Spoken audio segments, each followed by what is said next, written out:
구독과 좋아요는 저에게 큰 힘이 됩니다.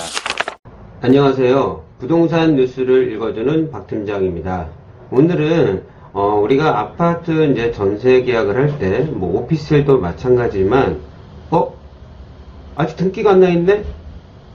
근데 그건 입주할 때도 그렇지만요.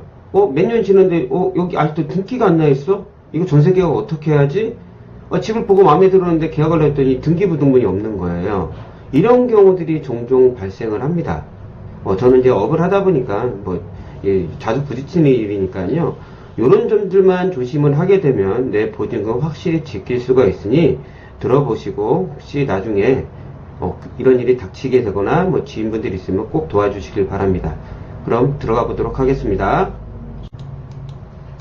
이게 처음에 입주하고 있는 아파트도 그렇지만은 몇 년 지났는데 준공이 안 떨어지는 경우도 있습니다. 이게 아파트뿐만 아니라 빌라도 그렇습니다. 그래서 이제 계약 시점에 등기부등본을 확인할 수가 없어요.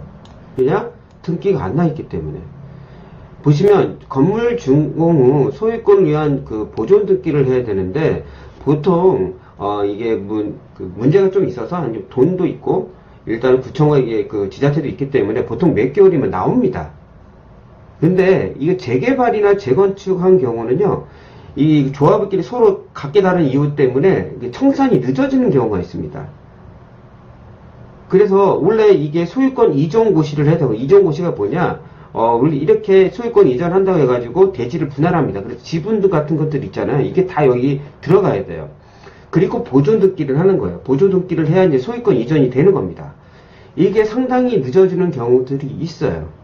이게 조합원뿐만 아니라 일반 분양을 하잖아요. 재개발이나 재건축하는 경우 일반 분양 받은 사람도 발생합니다. 근데 이게 꼭 이러면 무조건 그냥 못하는 거 아니야? 아닙니다. 계약을 할 수가 있습니다. 제가 후에 말씀을 먼저 드리겠지만 먼저 내가 몇 가지 말씀을 드리면서 이제 출발을 하겠습니다. 아파트인 경우는 우리가 이제 일단 아파트 재개발 재건축도 아파트니까요. 이게 준공이 좀 늦게 떨어지는 경우들이 있습니다. 그리고 좀 여러 문제들이 있기 때문에 어느 정도로 다 합법적으로 되게 되면은 사용 승인이라는 게 납니다. 그래서 우리가 준공 날짜는 사용 승인 날짜로 거의 대부분 봅니다. 그래서 사용 승인이 나면은 내가 이제 그 분양받은 사람이라면 돈을 다 납부하고 입주할 수가 있습니다. 세도 똑같습니다. 임대인이 계약을 해서 세입자나 계약을 해서 돈을 다 납부를 하고 선수 관리비까지 내게 되면은 입주가 가능합니다. 다만 이런 문제 때문에 후에 이제 등기부 등본인데 어떻게 확인을 하죠? 그런 부분을 지금 말씀을 드리려고 합니다. 그리고 재개발 재건축 같은 경우는 우리가 그 분양권 상태에 있을 때 이제 입주를 하고 있습니다. 등기 전에 계약을 하는 경우가 있어요. 제가 전에 일어났던 일입니다. 지금 나온 내용도 똑같은 내용이지만 일반 분양이 아니라 재개발 재건축 같은 경우는 분양 계약서들이 있겠죠. 조합도 계약서를 받습니다. 이게 위조를 할 수가 있어요. 중개업소를 통하지 않고 당사자끼리 계약을 하다 보니까 그냥 위조된 분양 계약서 보고 계약하다가 계약금 1억 5천인가 2억을 날린 걸 제가 들었습니다. 딸이 전화가 왔어요. 그거 할 때 저희도 누군지 모르거든요. 중요한 거는 등기부등본이 없기 때문에 조합 사무실이던가 분양 사무실에 건설사의 확인을 꼭 해야 됩니다. 그렇지 않으면 나중에 그거에 대해서 확실히 보장받을 수가 없습니다. 왜? 들어온 세입자 다른 사람인데 세입자도 아니에요. 근데 그 사람이 위조를 했는데 그 남자친구인데 여자친구가 안에 살고 있어요. 근데 거기 임대인한테 청구를 할 수가 없습니다. 살고 있는 보증금이라도요. 왜냐면 당사자가 아니잖아요. 그냥 전혀 모르는 사람만 계약해가지고 1억 5천인가 날린 걸로 제가 알고 있습니다. 제가 계속 말씀드리겠지만은 꼭 확인을 하시길 바랍니다. 그리고 큰 돈이 들어갈 때는 꼭 중개업소를 통해서 계약을 하십시오. 꼭 말씀을 드립니다. 미등기더라도 사용 승인하면 입주가 가능합니다. 임대 또는 사용하는데 전혀 문제가 없습니다. 잔금을 꼭 치르셔야 됩니다. 잔금을 치르지 않으면 누가 입주시켜줍니까? 잔금을 일단 치르셔야 됩니다. 근데 매매나 전세 놓을 때 좀 애로사항이 생겨요. 그러니까 전세는 조금 쉽지만 매매는 힘들어요. 왜냐면은 규제 지역이라고 치면, 그러니까 조정 대상 지역과 투기 과열 지구라고 치면 매매가 불가능합니다. 왜? 소유권 이전 등기일까지가 안 됩니다. 준공이 떨어져야 되잖아요. 소유권 보존 등기가 나야지 소유권 이전 등기가 가능한데 미등기일 때는 할 수가 없어요. 그래서 안 됩니다. 다만 예외 조항 같은 것들은 있죠. 특이하죠. 조합원 지위 양도 제한이 적용돼요. 규제 지역이라도. 조합원 지위가 안 되죠. 소유권 이전 등기까지 안 됐으니까. 다만 예외 기준 같은 경우는 어디가 있냐? 얼마 전에 대단지로 했던 작년에 헬리오시티 같은 경우는 가능합니다. 거기도 좀 문제가 좀 있었거든요. 그런 경우가 예외 규정이 있으면 가능한데 거의 그런 경우가 별로 없습니다. 그래서 이 규제 지역이면 이게 그 재개발의 재건축에서 쉽지가 않습니다. 당연히 규제 지역이 있을 때 민간에서 하는 것도 똑같습니다. 근데 등기가 안 나왔는데 그러면 세금은 어떻게? 세금은 안 내는 거 아닙니다. 잔금은 똑같이 치르고요. 사용 승인이 나서 잔금은 치르고요. 잔금 치르고 나서 60일 이내에 해야 될 거 아니에요. 세금은 똑같이 나옵니다. 취등록세 나오고요. 나중에 종합소득세 다 나옵니다. 재산세도 나오고요. 다만 내가 지금 팔라고 하는데 그거를 행사를 못할 뿐이지 전혀 사는데 문제는 없습니다. 다만 매매와 전세할 때 자기는 합법적이지만 들어오는 분은 그 당사자, 매도인, 임대인이 누군지를 모르기 때문에 그걸 조심하라고 오늘 설명을 드리는 겁니다. 미등기인데 제가 살고 있어도 그게 불법은 아니거든요. 거기 본인이 아니라 이 건설사의 문제이기 때문에 그런 문제가 있어서 제가 오늘 설명을 드리는 겁니다. 그럼 중요한 전세 같은 경우는 어떻게 하냐? 등기사항 전부 증명서, 등기부 등본입니다. 확인이 불가하죠. 있으면 미등기가 아닐 거 아닙니까? 소유자 확인을 해야 되는데 분양계약서 확인합니다. 분양계약서 일단 확인하고 분양계약서 이름이 만약 홍길동이라 나오게 되면 확인하고 바로 분양회사나 재개발 재건축의 분양회사나 조합사무실, 건설사 다 전화를 해보십니다. 어디 한 군데는 돼 있습니다. 제가 일부러 전체를 바운드리 설명드리는 거예요. 재개발 재건축인 거는 조합사무실 아니면 분양회사 아니면 건설사입니다. 시공사. 거기서 전화하면 확실히 확인을 할 수가 있습니다. 분양계약서 이름에 주민번호 나와 있습니다. 그 사람의 거기 주민등록증하고 확인을 하고 주민등록 진위 확인을 한 상황에서 진위 확인한 것도 제가 올렸으니까 한번 보십시오. 초반에 있습니다. 확인을 하시고 분양회사나 조합사무실, 건설사, 시공사 전화를 해서 확인을 하셔야 됩니다. 혹여 그런지 않을 때는 이게 재개발 재건축이 토지를 소유한 경우, 집을 가진 경우 있거든요.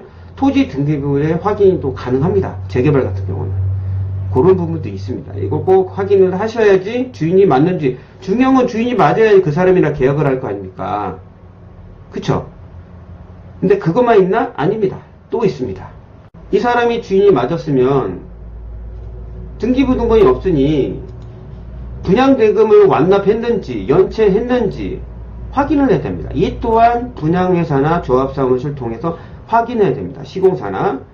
그리고 계약서에는 잔금과 동시에 이 모든 걸 해결해야 된다고 나와야 됩니다. 보통 중도금 대출을 받습니다. 집단 대출을. 그걸 꼭 확인을 하셔야 됩니다. 그리고 분양권은 채권이에요. 그러다 보니까 가압류나 가처분이 설정이 가능합니다. 이걸 좀 혼동하는 분이 있습니다. 분양권이나 가압류나 가처분이 안 된다고 생각하는데 됩니다. 꼭 필시 분양사무실 건설사 다 통해서 확인을 하고 계약을 해야 됩니다. 그러니까 당사자끼리 계약하면 이런 일이 터져요. 그래서 중개업소 통해서 하라는 겁니다. 중개업소나 사무실은 다 알고 있습니다. 그래서 우리는 그 매도인, 임대인 믿지 않습니다. 분양계약서하고 조합사무실, 분양사무실, 건설사만 믿습니다. 거기서 확인을 받고 우리가 계약을 하는 거거든요. 우리가 그 사람을 어떻게 알고 계약합니까? 등기부등본을 봐야죠. 등기부등본이 없으니 이거를 확인하는 겁니다. 만약 당사자끼리 계약을 한다면은 이걸 알아보셔야 되고 중개수를 아깝게 생각하지 마시고 중개업소 통해서 계약을 해야지만이 사고가 안 터집니다. 제가 중개업을 해서가 아니라 본인이 그동안 모아놨던 큰 돈이 날릴 수가 있습니다. 저는 두 눈에서 봤습니다. 1억 5천 아니고 5천, 1천, 1억 몇 번 봤어요. 그러니까 꼭 말씀을 드리는 겁니다. 그리고 그것만 있냐? 중도금 대출, 아까 말한 이주비 대출도 있습니다. 여러 형태들이 있거든요. 통상 은행권에 알아보면 되지만요. 이 보통 집단대출은 이것도 잘 알 수가 없어요. 꼭 계속 처음부터 말씀드리죠. 이런 경우는 미등기 상황에서는 등기부 등본이 없기 때문에 분양사무실, 건설사, 은행 다 알아보셔야 됩니다. 다 확인을 하고 나서, 왜냐면 은행 같은 경우는 집단대출을 받은 은행이 있습니다. 거기 은행에 확인을 하셔야 돼요. 그리고 모르겠으면 임대인이나 아니면 매도인 알 수가 있잖아요. 어디 은행에서 받았다고 하면 거기 은행에 전화해서 여쭤보는 겁니다. 계약을 해야 되니까 가르쳐 주거든요. 필히 확인을 하셔야 됩니다. 이 정도만 알아도 미등기 있는 아파트 전세 들어갈 때 큰 문제가 없습니다. 그런 것까지 꼭 확인하고 첨부를 하시면 됩니다. 자, 자금단은 평일로 하셔야 됩니다. 주말에 알 수가 없죠. 분양사무실 쉽니다. 웬만해선. 은행도 쉽니다. 그래서 이런 경우는 무조건 평일로 하셔야 되고요. 필히 계약금이 잔감은 소유자 통장을 꼭 넣으셔야 됩니다. 대리인 통장에 넣으시면 안 돼요. 큰돈 왔다 가다는 절대, 저희도 계약 그렇게 안 합니다. 선수 관리비가 입금이 돼야지 입주가 가능합니다. 다 잔금 치른다고 입주되는 게 아니에요. 내가 보증금 다 낸다고 해서 입주가 되는 게 아니에요. 선수 관리비 입금했는지 이것도 중개업소 다 책임이 해줍니다. 만약 당사자한다면 꼭 확인하셔야 되고요. 특이학상에 꼼꼼히 넣으셔야 됩니다. 만약 중개업소 통을 다 해주겠지만 당사자끼리 한다고 하면은 특이학상에 뭔가 문제가 있으면 계약이 해지되고 이로 발생되는 모든 손해배상은 임대인, 매도인이 부담한다는 내용을 꼭 넣으셔야 됩니다. 그래야지 이런 데서 하자가 안 벌어져요. 그리고 보통 뭐 유튜브, 저도 유튜브 하지만 뭐 블로그도 보시게 되면 시세 70% 이하는 들어가지 말라고 합니다. 보통 시세 70% 이하의 전세가 어디 있습니까? 대출이랑 껴가지고 만약 보증금 낀다고 해도 그렇게 돈이 안 놓죠. 근데 80%까지는 큰 문제가 없습니다. 90%가 넘어가면 문제가 되는 거예요. 왜냐면 갑자기 떨어지면 깡통이 되는 거니까 80%까지는 큰 문제가 없어요. 70%는 거의 없습니다. 그런 물건. 그런 거는 벌써 그냥 나오자마자 나가요. 80%까지는 큰 문제가 없습니다. 제가 이건 미등기 아니라 그래서 그냥 말씀을 드린 거예요. 미등기라도 등기가 낮더라도 70%짜리가 어디 있습니까? 대부분. 거의 대부분 80% 이상입니다. 거기까지는 큰 문제가 없으니까 안전하게 이렇게 다 안전장치를 다 알아보고 나서 들어가시면 큰 문제 없이 사실 수가 있습니다. 저는 이게 경험한 거로 그냥 설명을 드리는 거. 혹시 궁금하신 분들이 있으실 것 같아서 제가 오늘 한번 이번 파트를 마련해 봤습니다. 오늘 들려드렸던 내용 혹시 도움이 되셨다고 하면은 구독과 좋아요 눌러주시면 정말 감사하겠습니다. 다음에 더 나은 부동산 뉴스로 찾아뵙도록 하겠습니다. 끝까지 들어주셔서 정말 감사합니다.